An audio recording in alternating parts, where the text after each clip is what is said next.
eu diria que para quem gosta de cinema, para quem gosta de entretenimento, para quem gosta de extrema qualidade, a publicidade ela teve momentos de mais cuidado. Só que você não escolhe o que você quer fazer, né? A gente foi atropelado por essa revolução digital. Atropelado no bom sentido. Olha quantas novas profissões nasceram com a digitalização, né? Com a digitalização do mundo. Aliás, isso é muito importante. Veio a globalização, a gente achou que isso facilitaria as economias mundiais, acabou não acontecendo isso. Depois da globalização veio o que? A digitalização, que também deveria nos ajudar na conectividade entre mundos, entre países, entre histórias, pegar o melhor de cada canto e transformar isso num resultado próspero para mais gente. Também não aconteceu isso. E hoje a gente vive a era da dispersão, né? Todo mundo hoje tem TDAH ou sofre de autismo por causa da explosão de telas na nossa frente. É no computador, a pessoa está talvez passando, ouvindo aqui, mas está com o celular ligado, ou está vendo alguma coisa na tela do computador, ou está lendo alguma coisa. É uma loucura. E com isso, trazendo para a parte artesanal da publicidade, ela ficou mais dinâmica. Então, hoje, você tem a explosão de uma economia nova, que é a Creator Economy. Essa Creator Economy não para de crescer. Eu convido aí aos nossos telespectadores, aos nossos ouvintes, darem um search, porque ela vem crescendo em proporções musculosas, e quando você olha para o futuro, quando você fala em 2030, 2040, ela mais que duplica. Então é isso que eu falo de um mercado próspero. E esse mercado próspero de hoje ele é dinâmico.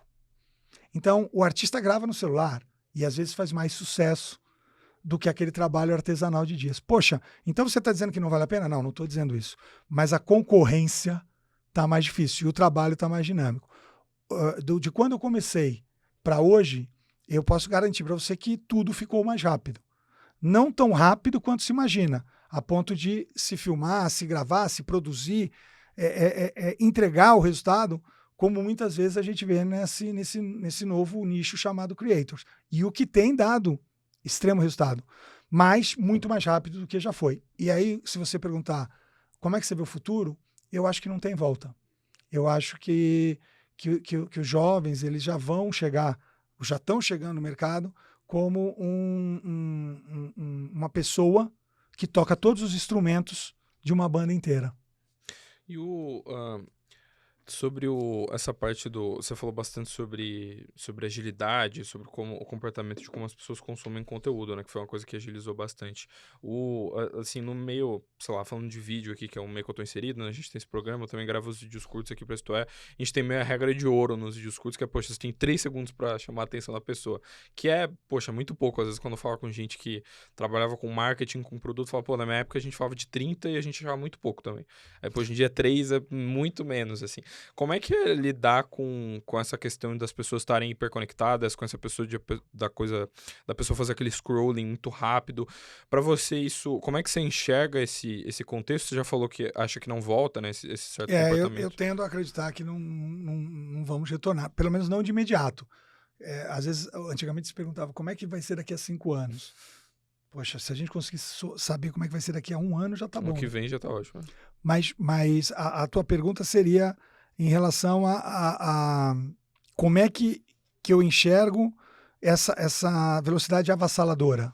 É Isso. isso? E como que é trabalhar com isso, né? Porque às vezes eu imagino que deva ser, esses parâmetros diferentes, eles devam mexer na maneira com que vocês trabalham também, né? Algumas coisas que, poxa, eu queria ir por esse caminho, mas, poxa, como o comportamento de consumo é assim, as pessoas rolam a tela mais rápido, a gente tem que ir para um caminho alternativo. Tentando montar aqui um raciocínio, eu acho que o que todo mundo concorda é que a imprevisibilidade aumentou. Você concorda? Uhum. Se a gente pegar a pandemia que aconteceu em 2020, nós estamos em 2025. Eu acredito que naquele momento de dificuldade que todos nós vivemos, de não saber exatamente o que era aquilo, nós acreditávamos que sairíamos seres humanos melhores.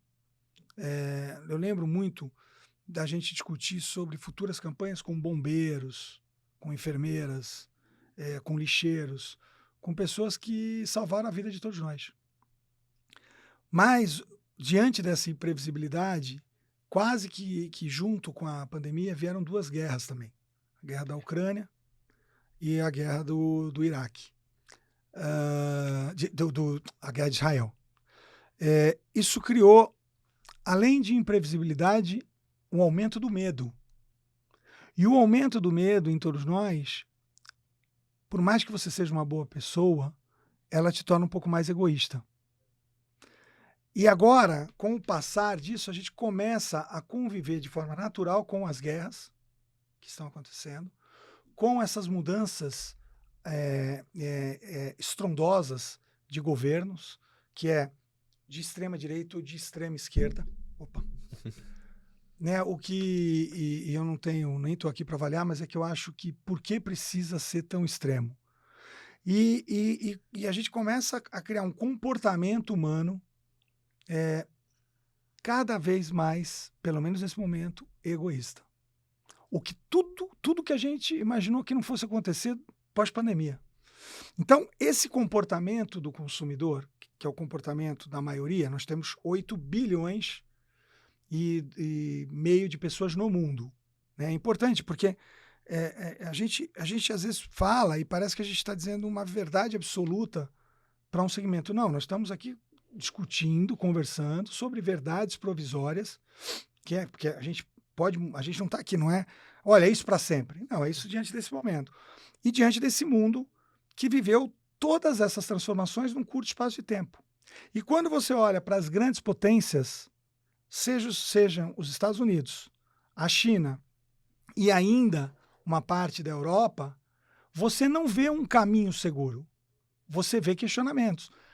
Diante disso, as pessoas vão continuar cada vez mais tentando se proteger e tentando se salvar.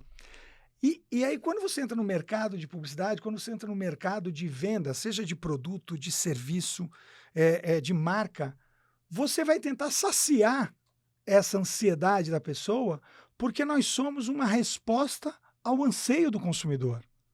Nós não ditamos regras. Dentro da W Macan, nós não temos conta de bet. Então, é importante que eu não esteja, que fique aqui claro que eu não estou tendo ou colocando uma posição nem a favor nem contra as bets. Uhum. Mas existem leis em qualquer país. Para as bets existirem, elas foram regulamentadas. Não cabe à publicidade decidir se está certo ou errado. Você está entendendo? Uhum. Se você tem um remédio na prateleira, não é a publicidade que colocou o remédio na prateleira. Agora, cabe à publicidade que aquele remédio seja preferido diante de outros, que aquela bet seja preferida diante de outros. Então, a gente perde um pouco, às vezes, a relação dos direitos e deveres de cada área do nosso mercado inteiro, que acaba terminando, né, na economia. Porque, querendo ou não, o mundo vive da economia, vive do capitalismo. Então, essas nuances, elas parecem estar mais aguçadas. E as transformações tendem a acontecer mais rápidas. E vão prevalecer no mercado os profissionais, seja na medicina, seja na publicidade, seja na engenharia, seja tratando de um idoso, que se adaptarem mais rápido. Mas não é simplesmente Darwin, não é pegar e falar, não. Você tem que se adaptar com competência, entendeu? Competência técnica, competência humana. Então, é aí que está o grande desafio, eu diria, do mundo. Enquanto o mundo não se regulamentar, não tiver regras básicas, a publicidade vai responder aos anseios do consumidor, porque ela não está fazendo nada de errado. E é isso que acontece no mundo inteiro hoje. Amarrando com um pouco do início do seu raciocínio, que você falou do contexto geopolítico e tudo mais, e você falou que desde 2020 a gente tem essa tendência, tem essa coisa do medo e tudo mais, e a gente sabe que existem gatilhos emocionais, né, pra você chamar atenção e tudo mais. Na média, o medo virou um gatilho emocional mais forte num passado recente, você diria, então? No meu modo de entender, eu não sou um cientista, nem um médico, mas eu sou completamente obsessivo por dados, por informações. Eu tento ler de tudo e eu arquivo tudo. estudos aqui desde 2007, 2008. Eu tendo a acreditar que está acontecendo isso hoje em dia, que o medo está prevalecendo. Isso faz com que nós nos tornemos mais egoístas, porque eu estou com medo, né? Instinto de sobrevivência. Tem uma música, eu queria tanto lembrar agora aquela música o Zeca Pagodinho cantou, que era um samba, Farinha. Porra, que pena, uma pena, porque é bom quando a gente enxerga o desafio com um pouco de humor, né? E essa música, ela traz um pouco disso. É o espírito de sobrevivência. Então, e você não racionaliza. Ninguém chega numa mesa, vai tomar um café da manhã e fala, cara, você parou para pensar que está acontecendo isso, isso, isso? Você parou para pensar que hoje, por causa do algoritmo, quem é que manda na audiência hoje? O algoritmo. O algoritmo te joga para aquilo que você quer. Então, se nós estamos falando aqui de guerra, se nós estamos falando aqui de medo, quando você entrar nas suas plataformas, os assuntos vão bombar em cima disso. E você começa a entrar naquele espiral só sobre esse tema. E você acredita que o mundo inteiro é desse jeito. Então, isso tudo vai fazendo com que a gente fique um pouco mais, não só medroso, mais ansioso e mais egoísta. E eu não tenho hoje, assim, uma visão de que isso vá mudar num curto espaço de tempo. Não tenho.